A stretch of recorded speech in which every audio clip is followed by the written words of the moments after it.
ఆదిలాబాద్ జిల్లా ఇచ్చోడ మండల కేంద్రంలో స్థానిక పోస్ట్ మెట్రిక్ హాస్టల్ విద్యార్థినిలు నిన్న సుమారు 40 మంది నడుచుకుంటూ ప్రమాదకరమైన దారిలో వెళ్తున్న దృశ్యాన్ని చూసి చలించిన భరత్ జాగృతి ఎన్జీఓ మండల కన్వీనర్ బీఆర్ఎస్ యూత్ కన్వీనర్ మైలా మహేష్ కుమార్ సంబంధిత పోస్ట్ మెట్రిక్ హాస్టల్ ప్రిన్సిపల్ లలిత మేడంతో మాట్లాడి విద్యార్థినులను సెంటర్ల వద్ద విడిచిపెట్టి పరీక్ష ముగిసాక తిరిగి తీసుకువచ్చేలా 2 వాహనాలు ఏర్పాటు చేశాడు.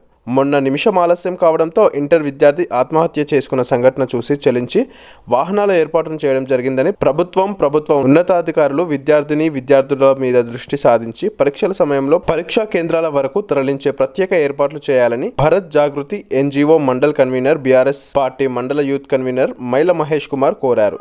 ఈ కార్యక్రమంలో యూత్ సభ్యులు కడమంచి భీముడు, సుంకే అనిల్ కుమార్, తోగరి రాజశేఖర్, ఈదుల రాకేష్ తదితరులు పాల్గొన్నారు.